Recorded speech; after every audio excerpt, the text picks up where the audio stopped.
जयकारा माता रानी का बोल माते दरबार की दुर्गा जी दुर्गा मैया की 108 नाम है।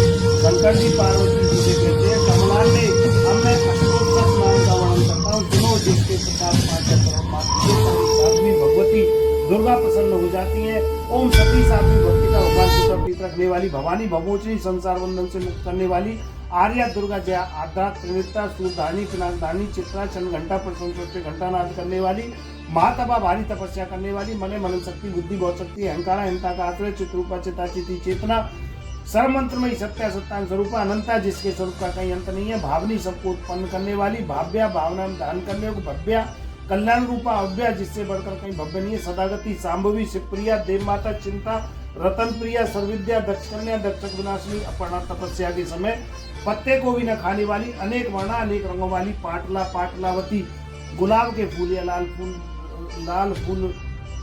गुलाब के फूल या लाल फूल धारण करने वाली पाटला लाल रंग वाली लाल फूल धारण करने वाली पट्टांबर प्रधाना रेशमी वस्त्र पहनने वाली कमर मजीरनी मधुर ध्वनि करने वाले मजीर को धारण करके प्रसन्न रहने वाली अमे विक्रमासीन प्राक्रम वाली क्रूरा दैत्यों के पति कठोर सुंदरी सुसुंदरी वंदुर्गा मातांगी मातांगी मुनपूता ब्राह्मी माहेश्वरी ऐन्द्री कौमारी वैष्णवी चामुंडा वाराही लक्ष्मी पुरुषाकृति बिमला उत्कर्षणी ज्ञाना क्रिया नित्या बुद्धिदा बहुला बहुल प्रेमा सर्व वाहन वाहना सुम निशुम हरिणी महिषासुर मर्दनी मधुकैट वंतनी चंडमुन विनाशिनी सर्वासुर विनाशा सर्वदानव घातनी सर्वशास्त्रमयी सत्या सर्वास्त्र धानी अनेकास्त्र अनेकास्त्र धानी कुमारी एक कन्या कैशोरी युवती अतिया प्रौढ़ा प्रौढ़ा वदमाता वनप्रदा महुद्री मुक्तेशी गोरूपा मावला अग्निज्वाला रौद्रमुखी कालाती तपस्वनी नारायणी भद्रकाली विष्णुमाया जलोदरी शिवदूती कराली अनंता विनाशयता परमेश्वरी कात्यायनी सावित्री प्रत्यक्षा ब्रह्मादिनी बोल पराम्बा भगवती महामाया की जय। देवी के ये देवी माता के 108 नाम है। देवी पार्वती जो प्रतिदिन दुर्गा जी के इस अष्टोत्तर नाम का पाठ करता है उसके लिए तीनों लोकों में कुछ भी असाध्य नहीं है। वह धन धान्य स्त्री पुत्र घोड़ा हाथी धर्म आदि 4 पुरुषार्थ तथा अंत में सनातन मुक्ति प्राप्त कर लेता है। कुमारी का पूजन और देवी सुरेश्वरी का ध्यान करके पराभक्ति के साथ उनका पूजन करे, फिर अष्टोत्तर नाम का पाठ आरंभ करे। देवी जो ऐसा करता है उसे सर्वश्रेष्ठ देवताओं से सिद्धि प्राप्त होती है, राजा उसके दास हो जाते हैं, वह राजलक्ष्मी को प्राप्त कर लेता है। गौरोचन लाक्षा कुमकुम सिंदूर कपूर घी अथवा दूध चीनी और मधु इन वस्तुओं को एकत्र करके इनसे विधि पूर्वक जो इस यंत्र को लिखकर विधि पूर्वक धारण करता है वह शिव के तुल्य मोक्ष रूप हो जाता है। भौमवती अमावस्या की आधी रात में जब चंद्रमा शतभिक्षा नक्षत्र में हो तब इसका पाठ करना चाहिए। तब इस स्तोत्र को लिखकर इसका पाठ करना चाहिए, वह संपत्तिशाली होता है। जयकारा माता रानी का बोल साचे दरबार की जय। रामबा भगवती महामाया की जय। ये दुर्गा देवी का कवच है। इस कवच को प्रत्येक मनुष्य को पढ़ना चाहिए। ओम चंडिका देवी को नमस्कार है। मार्कंडेय जी ने कहा पितामह जो इस संसार में परम गोपनीय तथा मनुष्यों की सब प्रकार से रक्षा करने वाला है और अब तक आपने गोपनीय से भी गोपनीय तथा परम पवित्र है तथा मनुष्यों की सब प्रकार से रक्षा करने वाला है और अब तक आपने किसी दूसरे के सामने यह प्रकट नहीं किया हो, ऐसा कोई साधन मुझे बताइए। ब्रह्मा जी बोले ब्रह्मा ने ऐसा साधन तो केवल एक देवी का कवच ही है जो परम गोपनीय से भी गोपनीय पवित्र और संपूर्ण प्राणियों का उपकार करने वाला है। महामुने उसे श्रवण करो। देवी की 9 मूर्तियां हैं जिन्हें नवदुर्गा कहते हैं। उनके नाम पृथक पृथक बतलाए जाते हैं। प्रथम नाम शैलपुत्री, दूसरी मूर्ति का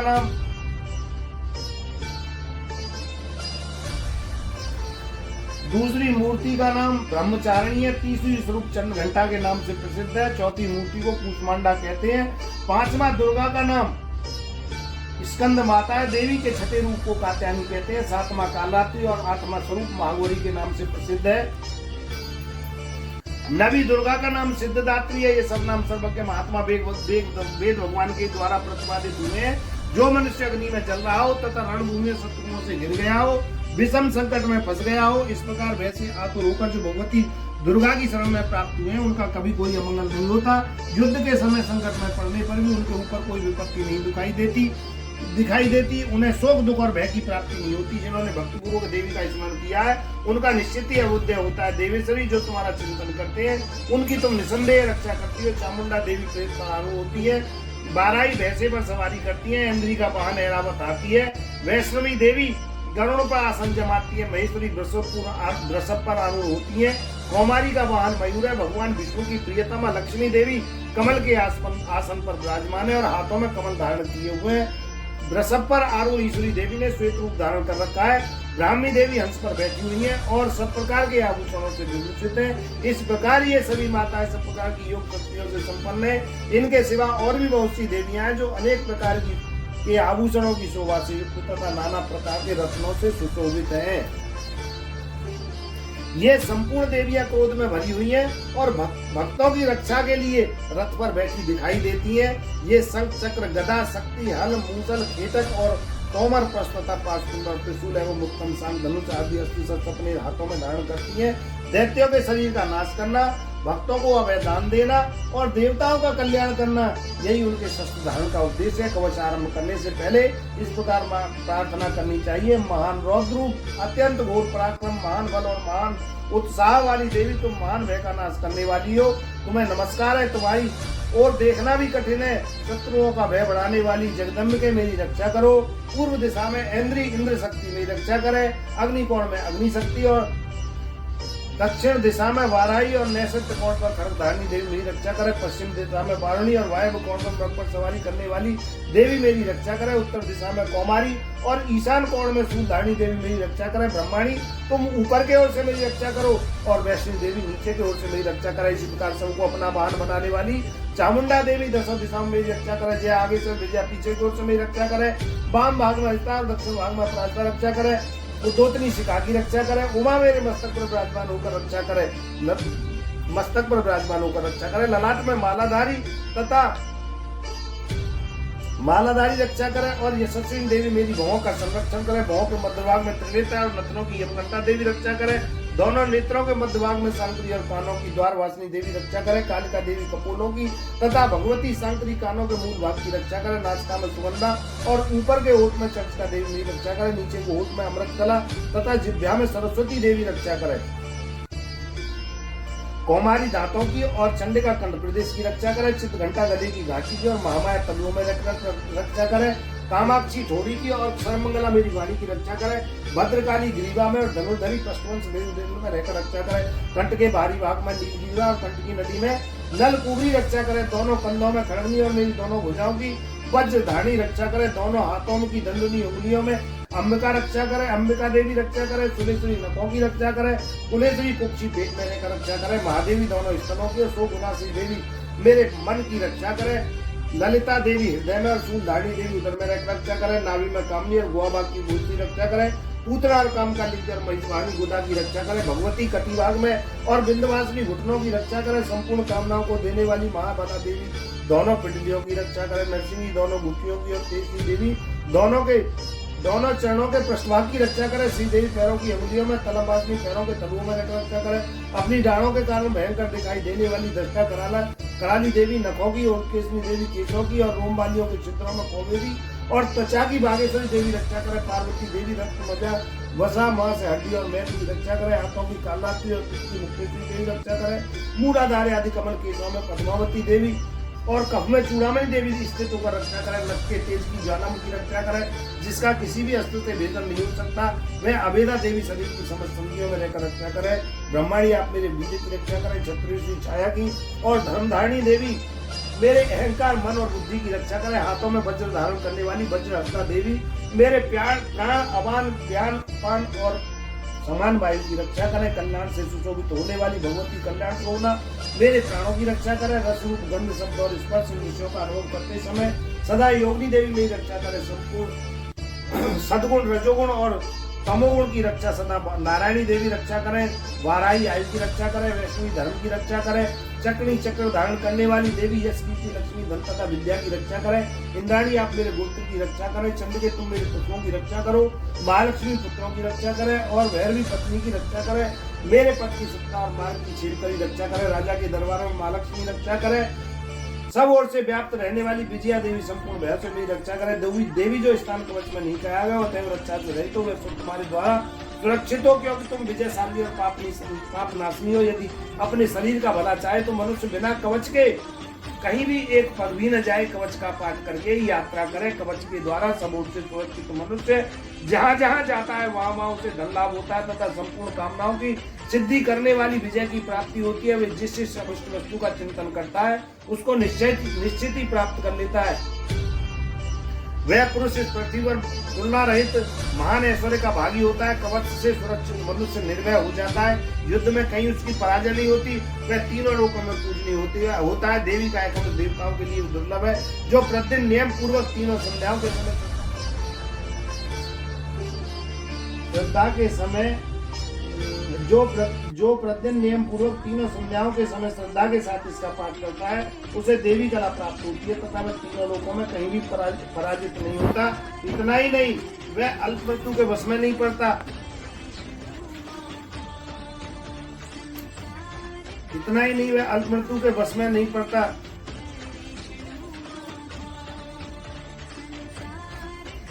और 100 से अधिक वर्षों तक जीवित रहता है। मकड़ी, चेचक और कोड़ आदि उसकी संपूर्ण व्याधियां नष्ट हो जाती हैं। कनेर, भांग, अफीम, धतूरे आदि का स्थावर विष, सांप और बिच्छू आदि के काटने से चढ़ा हुआ जंगम विष तथा अइबेन तेल आदि के संयोग से बनने वाले कृत्रिम विष, ये सब प्रकार के विष दूर हो जाते हैं, उनका कोई असर नहीं होता।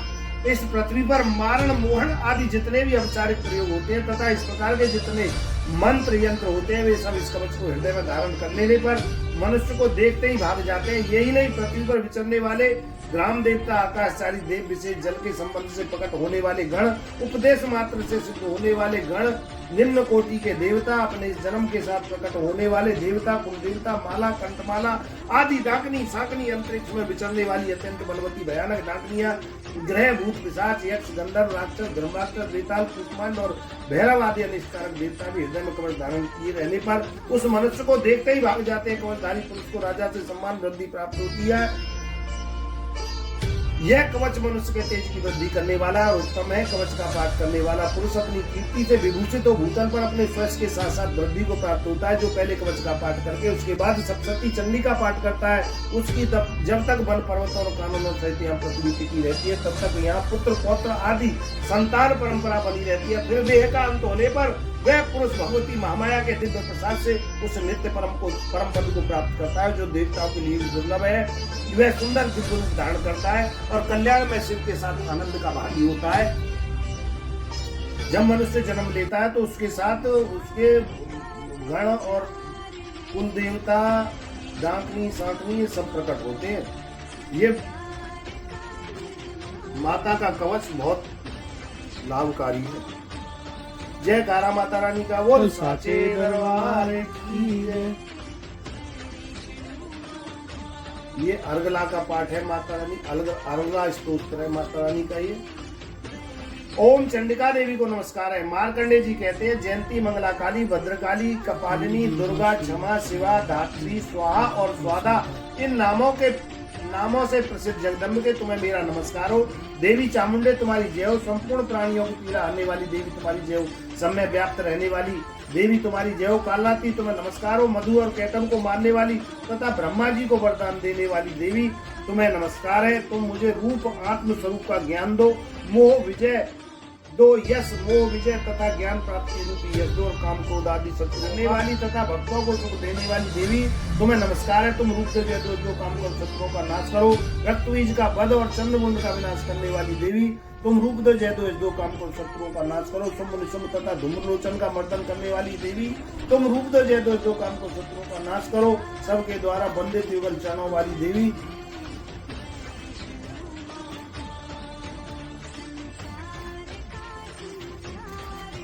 संपूर्ण सौभाग्य प्रदान करने वाली देवी तुम रूप दो जय दो काम कर शत्रुओं का नाश करो।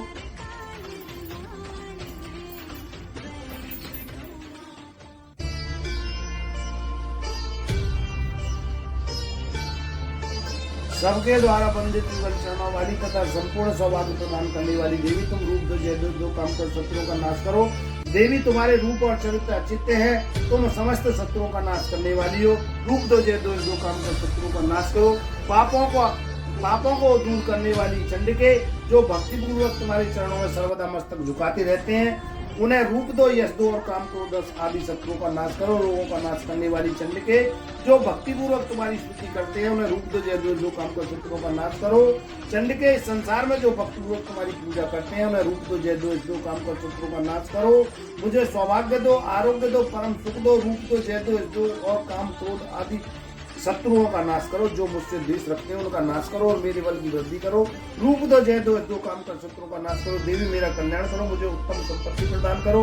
रूप दो, जय दो, काम कर शत्रुओं का नाश करो। अम्बिके, देवता और असुर दोनों ही अपने माथे के मुकुट की मणियों को तुम्हारे चरणों में घिसते रहते हैं। तुम रूप दो, जय दो, काम कर शत्रुओं का नाश करो। तुम अपने भक्तजनों को सदा असीमान तुम अपने भक्तजनों को विद्वान, यशस्वी और लक्ष्मीवान बनाओ तथा रूप दो, जय दो, काम कर शत्रुओं का नाश करो।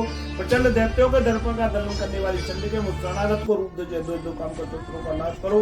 चतुर्भुज ब्रह्मा जी के द्वारा प्रशंसित होने वाली चार भुजाधारिणी परमेश्वरी, तुम रूप दो, जय दो और काम क्रोध आदि शत्रुओं का नाश करो। देवी अम्बिके, भगवान विष्णु नित्य निरंतर भक्तिपूर्वक तुम्हारी स्तुति करते रहते हैं। तुम रूप दो, जय दो, काम कर शत्रुओं का नाश करो। हिमालय कन्या पार्वती के पति महादेव जी के द्वारा प्रशंसित होने वाली परमेश्वरी, तुम रूप दो, जय दो, काम कर शत्रुओं का नाश करो। सचिपति इंद्र के द्वारा श्रद्धा से पूजित होने वाली परमेश्वरी, तुम रूप दो, जय दो, यश दो, काम कर शत्रुओं का नाश करो। प्रचंड भुजदंडों वाले दैत्यों का घमंड दूर करने वाली देवी, तुम रूप दो, जय दो, यश दो और काम क्रोध शत्रुओं का नाश करो। देवी अम्बिके, तुम अपने भक्तजनों को सदा असीम आनंद प्रदान करती रहती हो। मुझे रूप दो, यश दो और काम क्रोध शत्रुओं का नाश करो। मन की इच्छा के अनुसार चलने वाली मनोहर पत्नी प्रदान करो, जो दुर्गम संसार से तारने वाली तथा उत्तम कुल में उत्पन्न हुई हो।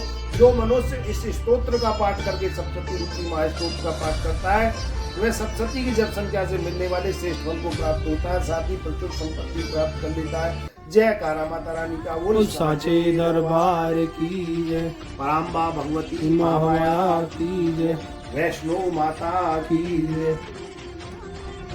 ये कीलक है माता का, दुर्गा सप्तशती में कीलक पाठ है। ओम चंडिका देवी को नमस्कार है। मार्कंडेय जी कहते हैं, विशुद्ध ज्ञानी ही जिसका शरीर है, तीनों वेद ही जिसके तीन दिव्य नेत्र हैं, जो कल्याण प्राप्ति के हेतु हैं तथा अपने मस्तक पर अर्धचंद्र का मुकुट धारण करते हैं, उन भगवान शिव को नमस्कार है। मंत्रों का जो कीलक है, अर्थात मंत्रों की सिद्धि में विघ्न उपस्थित करने वाले साप रूपी कीलक का जो निवारण करने वाला है, उस सप्तशती स्तोत्र को संपूर्ण रूप से जानना चाहिए और जानकर उनकी उपासना करनी चाहिए। यद्यपि सप्तशती के अतिरिक्त अन्य मंत्रों के जप में जो नित्य निरंतर लगा रहता है, वह भी कल्याण का भागी होता है। उनके भी उच्चाटन आदि समस्त कर्म सिद्ध होते हैं तथा उन्हें भी समस्त दुर्लभ वस्तुओं की प्राप्ति होती है। तथापि जो अन्य मंत्रों का जप न करके केवल सप्तशती नामक स्तोत्र से ही देवी की स्तुति करते हैं, उन्हें स्तुति मात्र से ही सच्चिदानंद स्वरूपी देव सिद्ध हो जाती है। उन्हें अपने कार्य की सिद्धि के लिए मंत्र, औषध तथा अन्य किसी साधन के उपयोग की आवश्यकता नहीं होती। बिना जप के उनके उच्चाटन आदि समस्त औपचारिक कर्म सिद्ध हो जाते हैं। इतना ही नहीं, उनकी संपूर्ण अवश्य वस्तुएं सिद्ध होती हैं। लोगों के मन में यह शंका थी कि जब केवल सप्तशती की उपासना अथवा सप्तशती के अतिरिक्त अन्य मंत्रों को छोड़कर अन्य मंत्रों की उपासना से भी समान रूप से सब कार्य सिद्ध होते हैं, तब इनमें श्रेष्ठ कौन सा साधन है। लोगों की शंका को सामने रखकर भगवान शंकर ने अपने पास आए हुए जिज्ञासुओं को समझाया कि यह सप्तशती नामक संपूर्ण स्तोत्र ही सर्वश्रेष्ठ एवं कल्याण में है।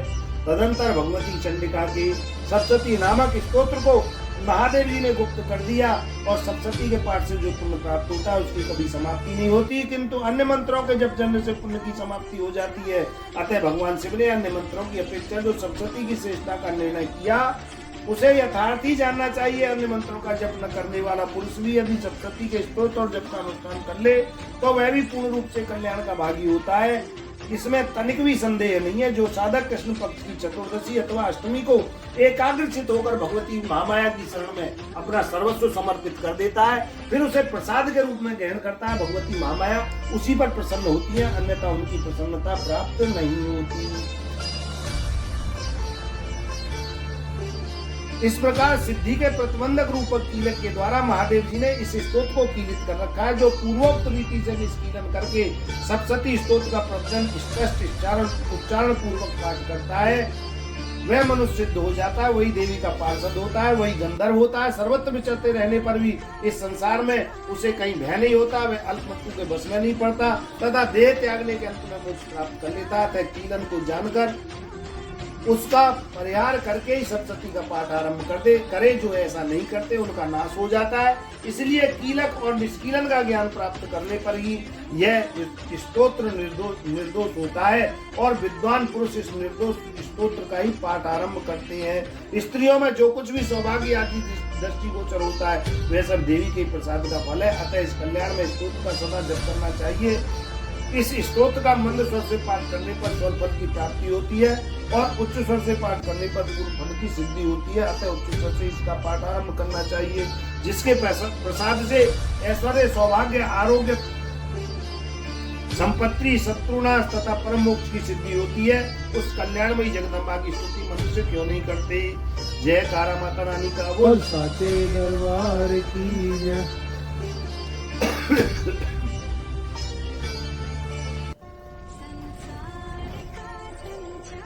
जय माता दी बोलना पड़ेगा। कल प्रथम अध्याय में माता रानी के प्रथम अध्याय में मेघा ऋषि का राजा सुरत और समाधि को भगवती की महिमा बताते हुए मधु और केतव के वध का प्रसंग सुनाया था। अब द्वितीय अध्याय में देवताओं के तेज से देवी का प्रादुर्भाव और महिषासुर की सेना का वध कैसे हुआ वो सुने। एक बार बोलना पड़ेगा जय माता दी, प्रेम से बोलना पड़ेगा जय माता दी।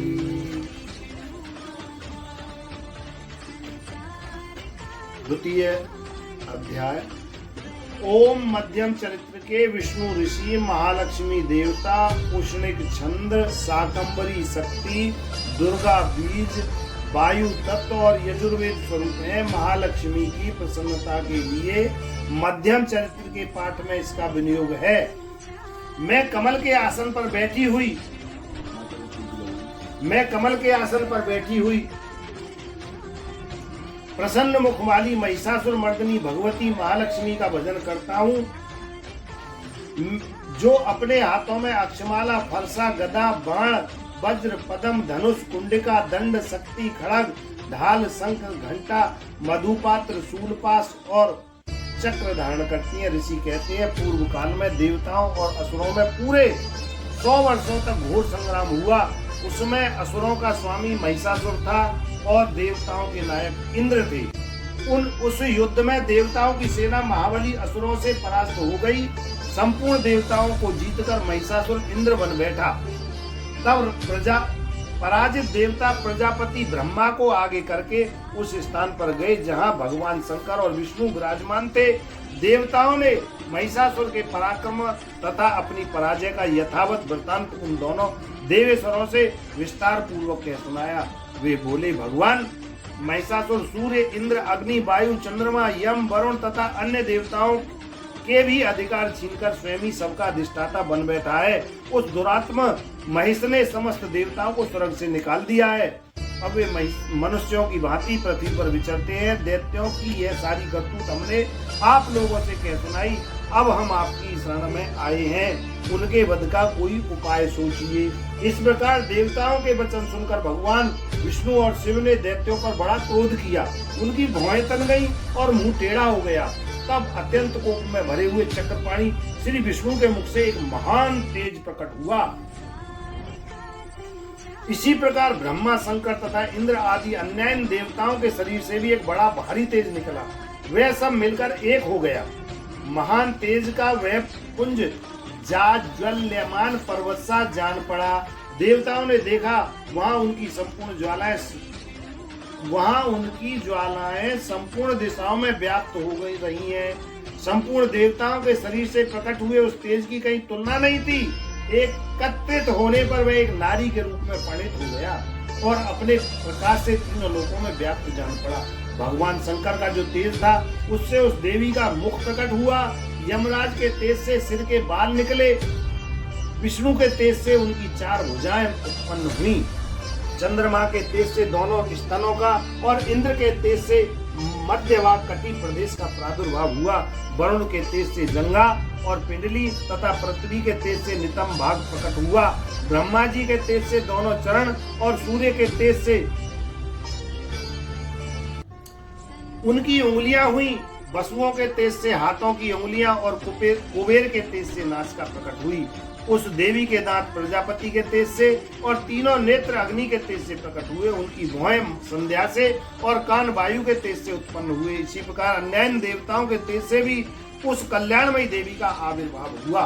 तदंतर समस्त देवताओं के तेज पुंज से प्रकट हुई देवी को देखकर महिषासुर के सताए हुए देवता बहुत प्रसन्न हुए। पिनाकधारी शंकर भगवान शंकर ने अपने शूल से एक शूल निकालकर उन्हें भेंट किया। फिर भगवान विष्णु ने भी अपने चक्र से चक्र उत्पन्न करके भगवती को अर्पण किया। वरुण ने भी शंख भेंट किया। अग्नि ने उन्हें शक्ति दी और वायु ने धनुष तथा बाण से भरे हुए 2 तरकस प्रदान किए। सहस्त्र नेत्रों वाले देवराज इंद्र ने अपने वज्र से वज्र उत्पन्न करके दिया और ऐरावत हाथी से उतर कर एक घंटा भी प्रदान किया। यमराज ने कालगंड से दंड, वरुण ने पास, प्रजापति ने स्फटिक पताक्ष की माला तथा ब्रह्मा जी ने कमंडल भेंट किया। सूर्य ने देवी के समस्त रोमकूपों में अपनी किरणों का तेज भर दिया। काल ने उन्हें चमचमाती हुई ढाल और तलवार दी।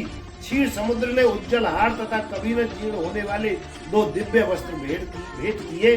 साथ ही उन्होंने दिव्य चूड़ामणि, 2 कुंडल, कड़े, उज्जवल अर्धचंद्र, सब बाहुओं के लिए केयूर, दोनों चरणों के लिए निर्मल नूपुर, गले की सुंदर हंसली और सब उंगलियों के लिए रत्नों से बनी हुई अंगूठी दी। विश्वकर्मा ने उन्हें अत्यंत निर्मल फरसा भेंट किया। साथ ही अनेक प्रकार के अस्त्र और अभेद कवच दिए। इसके सिवा मस्तक और वक्षस्थल पर धारण करने के लिए कभी न कुमलाने वाली कमलों की मालाएं दी। जलद ने उन्हें सुंदर कमल का फूल दिया। हिमालय ने सवारी के लिए सिंह तथा भांति भांति के रत्न समर्पित किए। धनाध्यक्ष कुबेर ने मधु से भरा हुआ पान पात्र दिया तथा संपूर्ण नागों के राजा शेष ने जो इस पृथ्वी को धारण करते हैं उन्हें बहुमूल्य मणियों से विभूषित नाग हार भेंट दिए। इसी प्रकार अन्य देवताओं ने भी आभूषण और अस्त्र शस्त्र देकर देवी का सम्मान किया। तत्पश्चात उन्होंने बारंबार अट्टहास करके उच्च स्वर से गर्जना की। उनके भयंकर नाद से संपूर्ण आकाश गूंज उठा। देवी का वह अत्यंत उच्च स्वर से किया हुआ सिंहनाद कहीं समा न सका। आकाश उनके सामने लघु प्रतीत होने लगा। उससे बड़े जोर की प्रतिध्वनि हुई जिससे संपूर्ण विश्व में हलचल मच गई और समुद्र कांप उठे, पृथ्वी डोलने लगी और समस्त पर्वत हिलने लगे।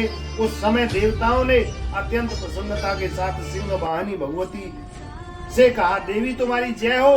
साथ ही महर्षियों ने भक्ति भाव से विनम्र होकर उनका स्तवन किया। संपूर्ण त्रिलोकों को क्षोभग्रस्त देख दैत्यगण अपनी समस्त सेना को कवच आदि से सुसज्जित कर हाथों में हथियार ले सहसा उठकर खड़े हो गए। और उस समय महिषासुर ने बड़े क्रोध में आकर कहा, यह क्या हो रहा है? फिर वह संपूर्ण असुरों से घिरकर उस सिंहनाथ की ओर लक्ष्य करके दौड़ा और आगे पहुंचकर उसने देवी को देखा जो अपने प्रभाव से तीनों लोगों को प्रकाशित कर रही थी। उनके चरणों के भार से पृथ्वी दबी जा रही थी, माथे के मुकुट से आकाश में रेखा सी खिंच रही थी तथा वे अपने धनुष की टंकार से 7 पातालों को क्षुब्र किए देती थी।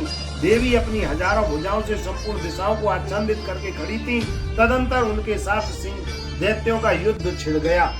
नाना प्रकार के अस्त्र शस्त्रों के प्रहार से संपूर्ण दिशाएं उद्घाटित होने लगी। चिच्छुर नामक महान असुर महिषासुर का सेना नायक था, वह देवी के साथ युद्ध करने लगा। अन्य दैत्यों की चतुरंगनी सेना साथ लेकर चामर भी लड़ने लगा। 60,000 रथियों के साथ आकर उदग्र नामक महादैत्य ने लोहा लिया। 1 करोड़ रथियों के साथ लेकर महाहनु नाम का दैत्य युद्ध करने लगा, जिनके रोए तलवार के समान तीखे थे। वह असलोमा नाम का दैत्य 5 करोड़ रथी सैनिकों सहित युद्ध में आडटा 60 लाख रथियों से घिरा हुआ बासकल नामक दैत्य भी उस युद्ध भूमि में लड़ने लगा। परिवारित नामक राक्षस हाथी पर सवार हो घुड़सवारों के अनेक दलों से तथा 1 करोड़ रथियों की सेना लेकर युद्ध करने लगा। बिडाल नामक दैत्य 5 अरब रथियों से घिरकर लोहा लेने लगा। इसके अतिरिक्त और भी हजारों महादैत्य रथ, हाथी और घोड़ों की सेना साथ लेकर वहां देवी के साथ युद्ध करने लगे। स्वयं महिषासुर उस रणभूमि में कोटि कोटि सहस्त्र रथ, हाथी और घोड़ों की सेना से घिरा हुआ खड़ा था। वे दैत्य देवी के साथ तोमर, भिदिंगपाल, शक्ति, मूसल, खड़ग, परस और पट्टिस आदि अस्त्र शस्त्रों का प्रहार करते हुए युद्ध कर रहे थे। कुछ दैत्यों ने उन पर शक्ति का प्रहार किया, कुछ लोगों ने पास फेंके तथा कुछ दूसरे दैत्यों ने खड़ग प्रहार करके देवी को मार डालने का उद्योग किया। देवी ने भी क्रोध में भरकर खेल में ही अपने अस्त्र शस्त्रों की वर्षा करके दैत्यों के वे समस्त अस्त्र शस्त्र काट डाले। उनके मुख पर परिश्रम का, थकावट का रंच मात्र भी चिन्ह नहीं था। देवता और ऋषि उनकी स्तुति करते थे और वे भगवती परमेश्वरी दैत्यों के शरीर पर अस्त्र शस्त्रों की वर्षा करती रही। देवी का वाहन सिंह भी क्रोध में भरकर गर्दन के बालों को हिलाता हुआ असुरों की सेना में इस प्रकार विचरने लगा, मानो वनों में दावानल फैल रहा हो। रणभूमि में दैत्यों के साथ युद्ध करती हुई अंबिका देवी ने जितने निश्वास छोड़े वे सभी तत्काल सैकड़ों हजारों गणों के रूप में प्रकट हो गए और परस भिदिंगपाल, खड़ग तथा पट्टिस आदि अस्त्र शस्त्रों द्वारा असुरों का सामना करने लगे। देवी की शक्ति से बढ़े हुए वे गण असुरों का नाश करते हुए नगाड़ा और शंख आदि बाजे बजाने लगे। उस संग्राम महोत्सव में कितने ही गण मृदंग बजा रहे थे। तदंतर देवी ने त्रिशूल से, गदा से, शक्ति की वर्षा से और खड़ग आदि से सैकड़ों महादैत्यों का संहार कर डाला। कितनों को घंटे की भयंकर नाद से मूर्छित करके मार गिराया। बहुतेरे दैत्यों को पास से बांधकर धरती पर घसीटा। कितने ही दैत्य उनकी तीखी तलवार की मार से 2-2 टुकड़े हो गए। कितने ही गदा की चोट से घायल हो गए, धरती पर सो गए। कितने ही मूसल की मार से अत्यंत आहत होकर रक्त बमन करने लगे। कुछ दैत्य शूल से छाती फट जाने के कारण पृथ्वी पर ढेर हो गए। उस रणांग में बाण समूह की वृष्टि से कितने ही असुरों की कमर टूट गई। बाज की तरह छटपटाने वाले देवी पीड़क दैत्य अपने प्राणों से हाथ धोने लगे। किन्हीं की बाहें छिन्न-भिन्न हो गई, कितने की गर्दनें कट गई, कितने ही दैत्यों के मस्तक कट कर गिरने लगे। कुछ लोगों के शरीर मध्य भाग से ही विदीर्ण हो गए। कितने ही महादैत्य जांघ कट जाने से पृथ्वी पर गिर पड़े। जितनों को ही देवी ने एक बाह, एक पैर और एक नेत्र वाले करके 2 टुकड़ों में चीर डाला। जितने ही दैत्य मस्तक कट जाने पर भी गिरकर फिर उठ जाते और केवल धड़ के ही रूप में अच्छे हथियार हाथ में ले देवी के साथ युद्ध करने लगते थे। दूसरे कबंध युद्ध के बाजों की लय पर नाचते थे। कितने ही बिना सिर के धड़ हाथों में खड़ग, शक्ति और वृष्टि आदि लिए दौड़ते थे तथा दूसरे महादैत्य ठहरो ठहरो यह कहते हुए देवी को युद्ध के लिए ललकारते थे। जहाँ में घोर संग्राम हुआ था वहाँ की धरती दैत्यों के गिराए हुए रथ, हाथी, घोड़े और असुरों की लाशों से ऐसे पट गई कि वहां चलना फिरना असंभव हो गया। दैत्यों की सेना में हाथी, घोड़े और असुरों के शरीर से इतनी अधिक मात्रा में रक्तपात हुआ कि वहां थोड़ी देर में वहां बड़ी बड़ी खून की नदियां बहने लगी। जगदम्बा ने असुरों की विशाल सेना को क्षण भर में नष्ट कर दिया। ठीक उसी तरह जैसे तृण और काठ के भारी ढेर को आग कुछ ही क्षणों में भस्म कर देती है।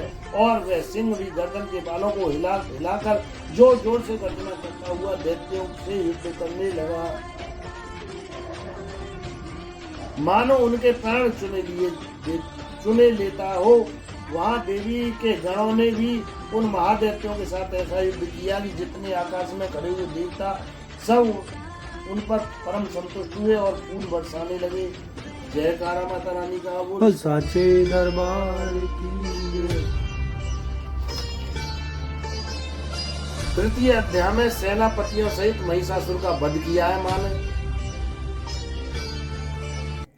माँ की पराक्रम की कथा है इसमें। महिषासुर को किस तरीके से वध किया है। जयकारा परम्बा भगवती महामाया का। जगदम्बा के श्री अंगों की कांति उदय काल के सहस्त्रों सूर्यों के समान है।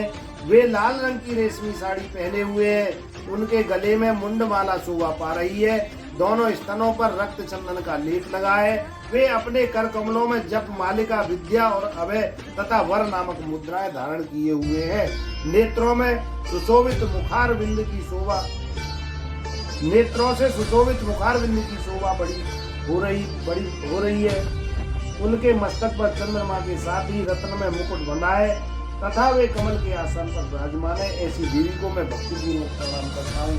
परम्बा भगवती महामाया की जय हो, वैष्णो माता की जय हो, नगरकोट वाली मैया की जय हो। ऋषि कहते हैं दैत्यों की सेना इस प्रकार तहस नहस होते देख महादैत्य सेनापति चिक्षुर क्रोध में भरकर अंबिका देवी से युद्ध करने के लिए आगे बढ़ा।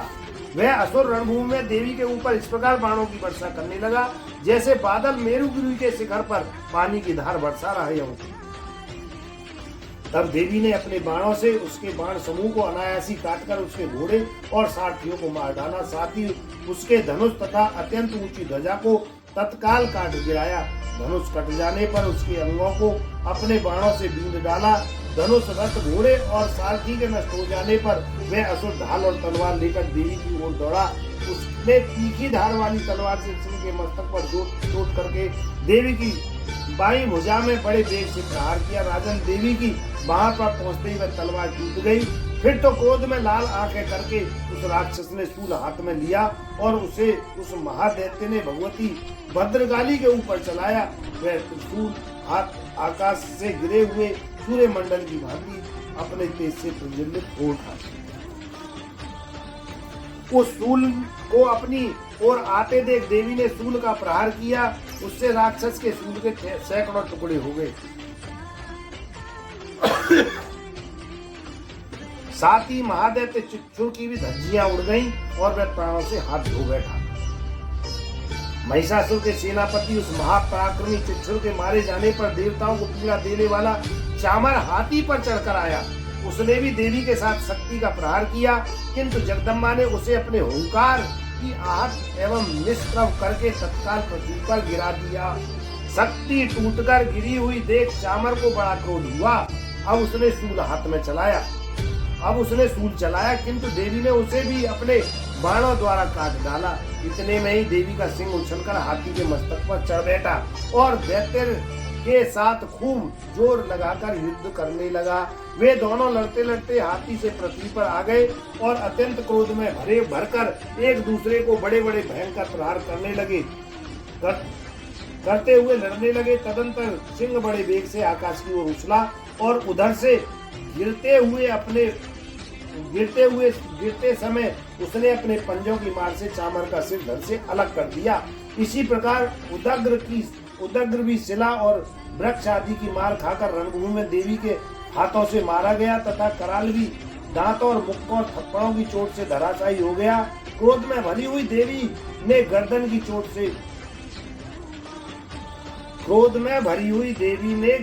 चोट से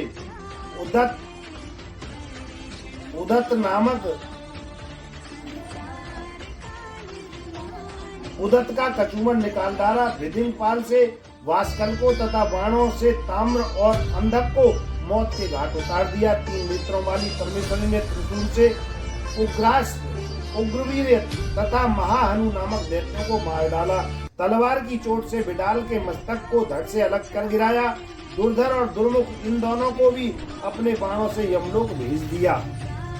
इस प्रकार अपनी सेना का संहार होता देख महिषासुर ने भैंसे का रूप धारण करके देवी के गणों को त्रास देना आरंभ कर दिया। किन्हीं को थूथन की मार से, किन्हीं के ऊपर खुरों का प्रहार करके, किन्हीं को पूंछ से चोट पहुंचाकर, कुछ को सींगों से विदीर्ण करके, कुछ गणों को बेग से, किन्हीं को सिंहनाद से, कुछ को चक्कर देकर और कितनों को निश्वास वायु के झोंकों से धराशायी कर दिया। इस प्रकार गणों की सेना को गिराकर वह असुर महादेवी के सिंह को मारने के लिए झपटा। इससे जगदम्बा को बड़ा क्रोध हुआ। उधर महापराक्रमी महिषासुर भी क्रोध में भरकर धरती को फुरों से खोदने लगा तथा अपने सींगों से ऊंचे ऊंचे पर्वतों को उठाकर फेंकने और गर्जने लगा। उसके वेग से चक्कर देने के कारण पृथ्वी क्षुब्ध होकर फटने लगी। उसकी पूंछ से टकराकर समुद्र सब ओर से धरती को डूबने लगा। हिलते हुए सींगों के आघात से विदीर्ण होकर बादलों के टुकड़े टुकड़े हो गए। उसके श्वास की प्रचंड वायु के वेग से उड़े हुए सैकड़ों पर्वत आकाश से गिरने लगे। इस प्रकार क्रोध में भरे हुए उस महादैत्य को अपनी ओर आते थे चंडिका ने उसका वध करने के लिए महान क्रोध किया। उन्होंने पास फेंककर उस महान असुर को बांध गिराया। उस महासंग्राम में बांधे जाने पर उसने भैंसे का रूप त्याग दिया और तत्काल सिंह के रूप में प्रकट हो गया।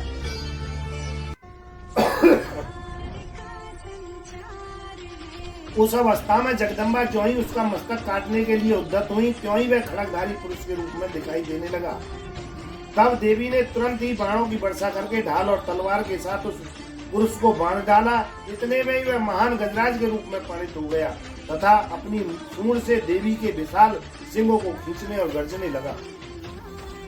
खींचते समय देवी ने तलवार से उसकी सूंड काट डाली। तब उस महादैत्य ने पुनः भैंसे का शरीर धारण कर लिया और पहले की भांति चराचर प्राणियों सहित तीनों लोगों को व्याकुल करने लगा। तब क्रोध में भरे हुए जगत माता चंडिका बारंबार उत्तम मधु का पान करने और लाल आंखें करके हंसने लगी। उधर वह बल और पराक्रम के मद से उन्मत्त हुआ राक्षस गरजने लगा और अपने सींगों से चंडी के ऊपर पर्वतों को फेंकने लगा। उस समय देवी अपने बाणों के समूह से उसके फेंके हुए पर्वत को चूर्ण करते हुए बोलते समय उनका मुख मधु के मद से लाल हो रहा था और बाणी लड़खड़ा रही थी। देवी ने कहा, ओ मूढ़, मैं जब तक मधु पीती हूँ तब तक तू क्षण भर के लिए खूब गर्ज ले। मेरे हाथ से यहीं तेरी मृत्यु हो जाने पर अब शीघ्र ही देवता भी गर्जना करेंगे। ऋषि कहते हैं, यो कहकर देवी उछली और उस महादैत्य के ऊपर चढ़ गई। फिर अपने पैर से उसे दबाकर उन्होंने शूल से उसके कंठ में आघात किया। उनके पैर से दबा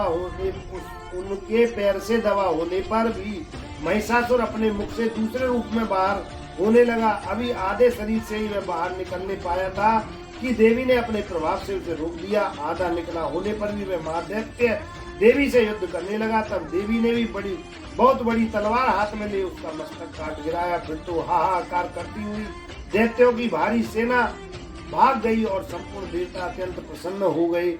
देवताओं ने दिव्य महर्षियों के साथ दुर्गा देवी का स्तवन किया। गंधर्वराज गाने लगे और अप्सराएं नृत्य करने लगी। जयकारा माता रानी का बोल साचे दरबार की जय। कल इंद्रादि देवताओं द्वारा देवी की स्तुति करेंगे, उसका पाठ करेंगे। जयकारा माता रानी का बोल साचे दरबार की जय।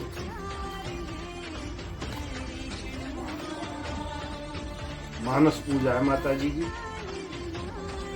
इसका भी बड़ा महत्व है मानस पूजा का। माता त्रिपुर सुंदरी, तुम भक्तजनों की मनोवांछा पूर्ण करने वाली हो। कल्पलता हो माँ, यह पादुका आदर पूर्वक तुम्हारे श्री चरणों में समर्पित है, इसे ग्रहण करो। यह उत्तम चंदन और कुकुम से मिली हुई लाल जल की धारा से धोई गई है। भांति भांति की बहुमूल्य मणियों द्वारा तथा मूंगों से इसका निर्माण हुआ है और बहुत सी देवांगनाओं ने इसे अपने करकमलों द्वारा भक्ति पूर्वक इसे सब ओर से धो पहुंचकर स्वच्छ बना दिया है। माँ, देवताओं ने तुम्हारे बैठने के लिए दिव्य सिंहासन लाकर रख दिया है। इस पर विराजो। यह वह सिंहासन है जिसकी देवराज इंद्र आदि भी पूजा करते हैं। अपनी कांति से दमकते हुए राशि राशि के स्वर्ण से इसका निर्माण किया गया है। यह अपनी मनोहर प्रभा से सदा प्रकाशमान रहता है। इसके सिवा यह चंपा और केतकी की सुगंध से पूर्ण अत्यंत निर्मल तेल और सुगंधी उपटन है। इसे दिव्य जिसकी देवराज इंद्र आदि पूजा करते हैं। अपनी कांति से दमकते हुए राशि राशि के स्वर्ण से इसका निर्माण किया गया है। यह अपनी मनोहर प्रभा से सदा प्रकाशमान रहता है। इसके सिवा यह चंपा और केतकी की सुगंध से पूर्ण अत्यंत निर्मल तेल और सुगंधी उपटन है। जिसे दिव्य युवतियां आदर पूर्वक तुम्हारी सेवा में प्रस्तुत करनी है। कृपया इसे स्वीकार करो देवी। इसके पश्चात यह विशुद्ध आंवले का फल ग्रहण करो। शिवप्रिय त्रिपुर सुंदरी, इस आंवले में प्राय जितने भी सुगंधित पदार्थ है वे सभी डाले गए हैं, इससे यह परम सुगंधित हो गया है। अतः इसको लगाकर बालों में कंघी से झाड़ लो और गंगा जी की पवित्र धारा में नहाओ। तदंतर यह दिव्य गंध सेवा में प्रस्तुत है, तुम्हारे आनंद की वृद्धि करने वाला है। संपत्ति प्रदान करने वाली वरदायनी त्रिपुर सुंदरी, यह परम सरस शुद्ध कस्तूरी ग्रहण करो। इसे स्वयं देवराज इंद्र की पत्नी महारानी सची अपने कर कमलों में लेकर सेवा में खड़ी है। इसमें चंदन, कुकुम तथा अंगूर का मेल होने से भी और भी अधिक इसकी शोभा बढ़ गई है। इसमें बहुत अधिक गंध निकलने के कारण यह बड़ी मनोहर प्रतीत होती है। माँ श्री सुंदरी, यह परम उत्तम निर्मल वस्त्र सेवा में समर्पित है, तुम्हारे हर्ष को बढ़ावे माता। इसे गंधर्व देवता तथा किन्नरों की प्रेयसी सुंदरियां अपने फैलाए हुए कर कमलों में धारण किए खड़ी हैं। यह केसर से रंगा हुआ पीतांबर है, इससे परम प्रकाशमान सूर्य मंडल की शोभा में दिव्य कांति निकल रही है, जिसके कारण यह बहुत ही सुशोभित हो रहा है। तुम्हारे दोनों कानों में सोने के बने हुए कुंडल झिलमिलाते रहे। कर कमल की एक उंगली में अंगूठी शोभा पावे। कटी भाग में नितंबों पर करगनी सुहाए। दोनों चरणों में मज्जिर मुखातिर होते रहे। वक्ष स्थल में हार सुशोभित हो और दोनों कलाइयों में कंकन खनखनाते रहे। तुम्हारे मस्तक पर रखा हुआ दिव्य मुकुट प्रतिदिन आनंद प्रदान करे। ये सब आभूषण प्रशंसा के योग्य हैं। धन प्रदान करने वाली शिवप्रिया पार्वती, तुम गले में बहुत ही चमकीली सुंदर हंसली पहन लो। ललाट के मध्य भाग में सौंदर्य की मुद्रा चिन्ह धारण करने वाले समुद्र की धारण करने वाले सिंदूर की बेदी लगाओ तथा अत्यंत सुंदर पद्म पत्र की शोभा को तिरस्कृत करने वाले नेत्रों में यह काजल भी लगा लो। यह काजल दिव्य औषधियों से तैयार किया गया है। पापों का नाश करने वाली संपत्ति दायनी त्रिपुर सुंदरी, अपने मुख की शोभा निकालने के लिए यह दर्पण ग्रहण करो। इसे साक्षात रति रानी अपने कर कमलों में लेकर सेवा में उपस्थित है। इस दर्पण के चारों ओर मूंगे जड़े प्रचंड वेग से घूमने वाले मद्राचल की मथनी से जब क्षीर समुद्र मथा गया, उस समय यह दर्पण उसी से प्रकट हुआ था। यह चंद्रमा की किरणों के समान उज्ज्वल है। भगवान शंकर की धर्मपत्नी पार्वती देवी देवांगनाओं के मस्तक पर रखे हुए बहुमूल्य रत्न में कलशों द्वारा शीघ्रता पूर्वक दिए जाने वाला है। यह निर्मल जल ग्रहण करो। इसे चंपा, गुलाल और आदि सुगंधित द्रव्यों से सुवासित किया गया है तथा यह कस्तूरी रस, चंदन, अंगूर और सुधा की धारा से आप्लावित है। मैं कहा उपल, नागकेसर, कमल, मालती, मल्लिका, मुकुद, कुमुद, केतकी और लाल कनेर आदि फूलों से सुगंधित पुष्प मालाओं से तथा नाना प्रकार के रसों की धारा से लाल कमल के भीतर निवास करने वाली चंडिका देवी की पूजा करता हूँ। देवी चंडिका देवी, श्री चंडिका देवी, देव बधुओं के द्वारा तैयार किया हुआ यह दिव्य धूप तुम्हारी प्रसन्नता बढ़ाने वाला हो। यह धूप रत्न में पात्र में जो सुगंध का निवास स्थान है रखा हुआ है, यह तुम्हें संतोष प्रदान करे। इसमें जटामासी, गूगल, चंदन, अंगूर चूर्ण, कपूर, शिलाजीत, मधु, कुकुम तथा घी मिलाकर उत्तम रीति से बनाया गया है। देवी त्रिपुर सुंदरी, तुम्हारी प्रसन्नता के लिए यहाँ यह दीपक प्रकाशित हो रहा है, घी से जलता है। इसकी दियत में सुंदर रत्न का पात्र, रत्न का डंडा लगा है।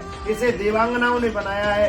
यह दीपक सुवर्ण के चषक पात्र में जलाया गया है। इसमें कपूर के साथ बत्ती रखी है। यह भारी से भारी अंधकार का नाश करने वाला है। श्री चंडिका देवी, देव बधुओं ने तुम्हारी प्रसन्नता के लिए दिव्य नैवेद्य तैयार किया है।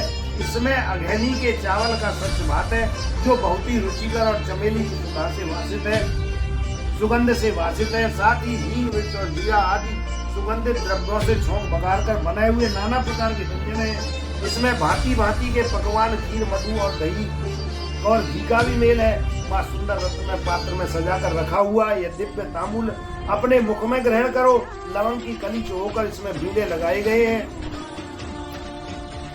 इसके बीड़े लगाए गए हैं, अतः यह बहुत ही सुंदर जान पड़ते हैं। इसमें बहुत से पान के पत्तों का उपयोग किया गया है। इन सब बीड़ों में कोमल, जावित्री, कपूर और सोपारी पड़े हैं। यह तांबूल सुधा के माधुर्य से परिपूर्ण है। महात्रिपुर सुंदरी माता पार्वती, तुम्हारे सामने यह विशाल एवं दिव्य छत्र प्रकट हुआ है। इसे ग्रहण करो। यह शरत काल के चंद्रमा की चटकीली चांदनी के समान सुंदर है। इसमें लगे हुए सुंदर मोतियों की झालर ऐसे जान पड़ती है मानो देव नदी गंगा का स्रोत ऊपर से नीचे गिर रहा हो। ये छत्र सुवर्ण में दंड के कारण बहुत ही शोभा पा रहा है। माँ सुंदर स्त्रियों के हाथों से निरंतर ढुलाई जाने वाला यह श्वेत चमन जो चंद्रमा और कुंड के समान उज्जवल और पसीने के कष्ट को दूर करने वाला है, जो तुम्हारे हर्ष को बढ़ावे।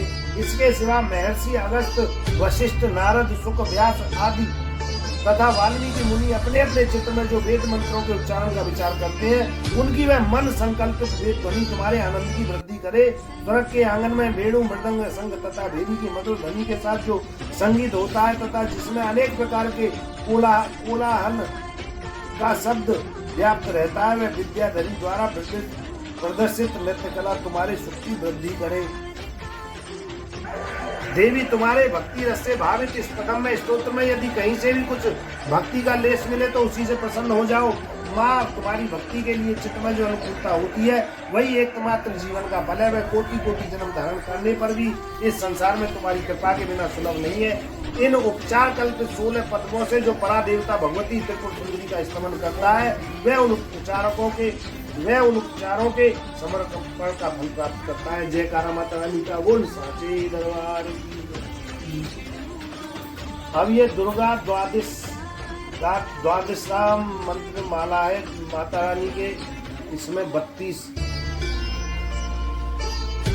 माता रानी के 32 नाम है। जो मनुष्य दुर्गा जी के 32 नामों का पाठ करता है वह निस्संदेही इस सब प्रकार के भय से मुक्त हो जाता है। दुर्गा दुर्गति शमनी, दुर्गपद्व निवारणी, दुर्गमच्छेदनी, दुर्ग साधनी, दुर्ग नाशनी, दुर्गतो द्वारिणी, दुर्ग निहंतनी, दुर्ग मापहा, दुर्गम ज्ञानदा, दुर्ग दैत्य लोक दवानला, दुर्गमा लोका, दुर्ग मातृ स्वरूपिणी, दुर्ग मार्ग प्रदा, दुर्गम विद्या, दुर्गमाश्रिता, दुर्गम ज्ञान संस्थाना, दुर्ग मध्यवासिनी, दुर्ग मोहा, दुर्गमगा, दुर्गमार्ग स्वरूपिणी, दुर्गमासुर संहंत्रिणी, दुर्गमायुध धारिणी, दुर्गमांगी, दुर्गमता, दुर्गम्या, दुर्गमेश्वरी, दुर्ग भीमा, दुर्ग भामा, दुर्ग भात, दुर्गदायी। जयकारा माता रानी का बोल साचे दरबार की।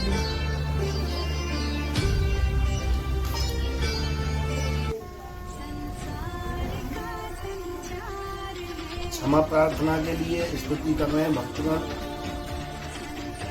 माँ मैं न मंत्र जानता हूँ न यंत्र हूँ, मुझे स्तुति का भी ज्ञान नहीं है, न आह्वान का पता है, न ध्यान का स्तोत्र और कथा की भी जानकारी नहीं है, न मैं तुम्हारी मुद्राएं जानता हूँ और न मुझे व्याकुल होकर विलाप करना आता है। परंतु एक बात जानता हूँ, केवल तुम्हारा अनुसरण जानता हूँ, तुम्हारे पीछे पीछे चलना जानता हूँ, जो सब कलेशों को, समस्त दुखों और विपत्तियों को हरण देने वाला है, सबका उद्धार करने वाली कल्याणमयी माता।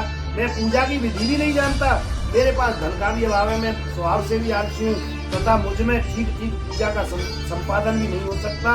इन सब कारणों से तुम्हारे चरणों की सेवा में जो त्रुटि हो गई हो उसे क्षमा करो। क्षमा करना क्योंकि कुपुत्र का होना संभव है किंतु कहीं भी माता कुमाता नहीं होती। माँ इस पृथ्वी पर तुम्हारे सीधे साधे पुत्र तो बहुत से हैं किंतु उनमें मैं ही अत्यंत चपल तुम्हारा बालक हूँ।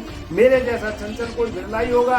सिवाय मेरा जो यह त्याग हुआ है यह तुम्हारे लिए कदापि उचित नहीं है क्योंकि संसार में कुपुत्र का होना संभव है किंतु माता कहीं भी कुमाता नहीं होती। जगदम्ब माता मैंने तुम्हारे श्री चरणों की सेवा कभी नहीं की है।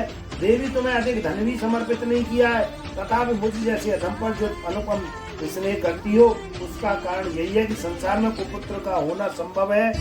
माता कुमाता नहीं होती। गणेश जी को जन्म देने वाली माता पार्वती, अन्य देवताओं की आराधना करते समय मुझे नाना प्रकार की सेवा में यज्ञ रहना पड़ता था, इसलिए 85 वर्ष की अधिक अवस्था बीत जाने पर भी देवताओं को मैंने छोड़ दिया है। अब उनकी सेवा मुझसे नहीं हो पाती, अतः उनसे कुछ भी सहायता मिलने की आशा नहीं है। इस प्रकार यदि तुम्हारी कृपा नहीं होती तो मैं अवलंब रहित होकर किसकी शरण में जाऊंगा। माता अपर्णा तुम्हारे मंत्र का एक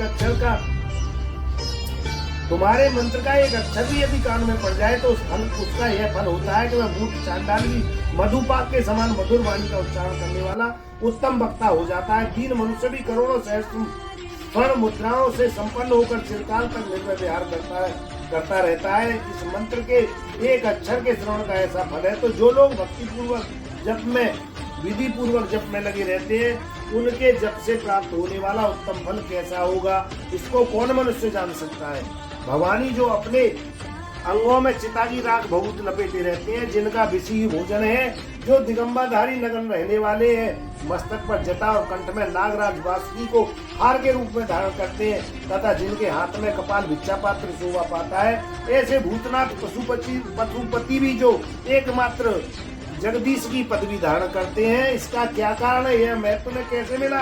यह केवल तुम्हारे पानी ग्रहण की परिपाटी का ही फल है। तुम्हारे साथ विवाह होने पर ही उनका महत्व बढ़ गया। मुख में चंद्रमा की शोभा धारण करने वाली माँ, मुझे मोक्ष की इच्छा नहीं है, संसार के वैभव की अभिलाषा नहीं है, विज्ञान की अपेक्षा नहीं है, तथा सुख की आकांक्षा नहीं है। अतः तुमसे मेरी यही याचना है कि मेरा जन्म मृणाली रुद्राणी शिव भवानी इन नामों का जप करते हुए बीते। माँ श्यामा, नाना प्रकार की पूजा सामग्रियों सहित कभी विधि पूर्वक तुम्हारी आराधना मुझसे न हो सकी। सदा कठोर भाव का चिंतन करने वाली मेरी वाणी ने कौन सा अपराध नहीं किया है, फिर भी तुम स्वयं ही प्रयत्न कर मुझ अनाथ पर जो किंचित कृपा दृष्टि रखती हो। माँ, यह तुम्हारे योग्य ही, तुम्हारी जैसी दयामयी माता ही मेरे जैसे पुत्र को आश्रय दे सकती है। माता दुर्गे, करुणा सिंधु महेश्वरी, मैं विपत्तियों में फंसकर आज जो तुम्हारा स्मरण करता हूँ, पहले कभी नहीं करता था, इसे मेरी सत्ता न मान लेना, क्योंकि भूख प्यास से पीड़ित बालक माता का स्मरण करते हैं। जगदम्ब, मुझ पर जो तुम्हारी पूर्ण कृपा बनी हुई है, इसमें आश्चर्य की कौन सी बात है। पुत्र अपराध पर अपराध क्यों न करता जाता हूँ, फिर भी माता उसकी अपेक्षा नहीं करती। महादेवी, मेरे समान कोई पाप की नहीं है और तुम्हारे समान कोई दूसरी पाप हानि नहीं है, ऐसा जानकर जो उसे जान पड़े करो। जय कारा माता रानी का हो साची दरबार की। ये सिद्ध कुंज का स्तोत्र है। यदि माता के पाठ भी न कर पाए कोई मनुष्य, तो सिद्ध कुंज का स्तोत्र का पाठ कर ले तो उसे पूर्ण फल की प्राप्ति हो जाती। शिव जी बोले, देवी सुनो, मैं उत्तम कुंज का स्तोत्र का उपदेश करूंगा, जिस मंत्र के प्रभाव से देवी का जप पाठ सफल होता है। कवच, अर्गला, कीलक, रह, सूत्र, ध्यान, न्यास, यहाँ तक की अर्चन भी आवश्यकता नहीं है। केवल कुंजिका के पाठ से ही दुर्गा का पाठ फल प्राप्त होता है। कुंजिका अत्यंत गुप्त और देवों के लिए भी दुर्लभ है। यह हे पार्वती, इसे स्वयं की भांति प्रयत्न पूर्वक गुप्त रखना चाहिए। उत्तम कुंजिका स्तोत्र केवल पाठ के मारण, मोहन, वशीकरण, स्तंभन और उच्चाटन आदि औपचारिक उद्देश्यों को सिद्ध करता है। मंत्र: ओम एम ह्रीं क्लीं चामुंडाय विच्चे। ओम ग्रो हूं क्लीं जूम से ज्वाले ज्वाले ज्वल ज्वल प्रज्वल प्रज्वल। एम ह्रीं क्लीं चामुंडाय विच्चे। ज्वल हेम सेम लेम छेम फट स्वाहा। मंत्र में आए हुए बीजों का अर्थ न जानना संभव न आवश्यक है, न वांछनीय, केवल जप पर्याप्त है। हे रुद्र स्वरूपनी, तुम्हें नमस्कार है। हे मधु दैत्य को मारने वाली, तुम्हें नमस्कार है। कैटभ विनाशिनी को नमस्कार है। महिषासुर को मारने वाली देवी, तुम्हें नमस्कार है। शुंभ का हनन करने वाली और निशुंभ को मारने वाली, तुम्हें नमस्कार है। हे महादेवी, मेरे जप को जागृत और सिद्ध करो। यंकार के रूप में तुम षष्ठी स्वरूपणी, ह्रीं के रूप में तुम षष्ठी पालन करने वाली, क्लीं के रूप में तुम कामरूपी तथा निखिल ब्रह्मांड की बीज रूपणी देवी, तुम्हें नमस्कार है। चामुंडा के रूप में चंडिका, चामुंडा के रूप में चंद्रविनाशिनी और यंकार के रूप में वर देने वाली हो। विच्चे के रूप में तुम नित्य ही हमें देती हो। इस प्रकार एम ह्रीं क्लीं चामुंडाय विच्चे, तुम इस मंत्र का स्वरूप हो। धाम भीम धू के रूप में तुम दुर्जटी शिव की तुम पत्नी हो। बाम भीम भू के रूप में तुम वाणी की अधिष्ठात्री हो। राम क्लीं क्रू के रूप में तुम कालिका देवी हो। श्याम सिंह सू के रूप में तुम मेरा कल्याण करो। हुम हुम हुंकार स्वरूपणी, जम जम जम भासनी। राम भीम धू के रूप में तुम कल्याणकारिणी भैरवी भवानी, तुम्हें नमस्कार है। एम कैम चैम टैम पैम एम कैम चैम टैम टैम पैम येम सैम बीम धूम एम बीम हैम छेम धिजाग्र धिजाग्र। इन सब को तोड़ो और दीप्त करो करो स्वाहा। पाम पीन पू के रूप में तुम पार्वती पुनाओ। खाम खीं खू के रूप में तुम खिचड़ी आकाश चारणी अथवा खेचरी मुद्राओं। साम सिंह सुस्वरूपणी सप्तशती देवी के इस मंत्र को मेरे लिए सिद्ध करो। यह कुंज का स्तोत्र मंत्र को जगाने के लिए, इसे भक्तिहीन पुरुष को नहीं देना चाहिए। हे पार्वती, इसे गुप्त रखो। हे देवी, जो बिना कुंजिका के सप्तशती का पाठ करता है उसे उसी प्रकार सिद्धि नहीं मिलती जिस प्रकार मन में रोना निरर्थक होता है। इस प्रकार श्री रुद्रयाल के गौरी तंत्र में शिव पार्वती संवाद में कुंज का स्तोत्र संपूर्ण हुआ। जय काला माता रानी का बोल सच्चे दरबार की जय। जो भी गलती हुई मातेश्वरी, उसे क्षमा करो। परमेश्वरी मेरे द्वारा रात दिन सैकड़ों अपराध होते रहते हैं, ये मेरा दास है, यो समझकर मेरे उन अपराधों को तुम कृपा पूर्वक क्षमा करो। परमेश्वरी मैं आह्वान नहीं जानता, विसर्जन करना नहीं जानता, पूजा करने का ढंग नहीं जानता, क्षमा करो। देवी सुरेश्वरी मैंने जो मंत्रहीन क्रियाहीन और भक्तिहीन पूजन किया है वह सब आपकी कृपा से पूर्ण हो। सैकड़ों अपराध करने पर भी जो तुम्हारी शरण में जगदम्ब कहकर पुकारता है उसे वह गति प्राप्त होती है जो देवताओं के लिए सुलभ नहीं है। जगदम्ब के मैं अपराधी हूँ किंतु तुम्हारी शरण में आया हूँ, इस समय दया का पात्र हूँ, तुम जैसा चाहो वैसा करो। देवी परमेश्वरी अज्ञान से, भूल से अथवा बुद्धि भ्रांत होने के कारण मैंने जो न्यूनता अधिकता कर दी हो वह सब क्षमा करो, प्रसन्न हो। सच्चिदानंद स्वरूप परमेश्वरी जगत माता कामेश्वरी तुम प्रेम पूर्वक मेरी यह पूजा स्वीकार करो और मुझ पर प्रसन्न हो। देवी परमेश्वरी तुम गोपनीय से भी गोपनीय वस्तु की रक्षा करने वाली हो, मेरे निवेदन किए हुए जप को ग्रहण करो, तुम्हारी कृपा से मुझे सिद्धि प्राप्त हो। जयकारा माता रानी का बोल सांचे दरबार की जय, रामबा भगवती महामाया की जय, नगर कोटवारी मैया तेरी सताई जय। माता रानी को साष्टांग नमन है, वैष्णव मैया को साष्टांग नमन है। जयकारा माता रानी का बोल सांचे दरबार की जय, रामबा भगवती महामाया की जय, नैना देवी की जय हो।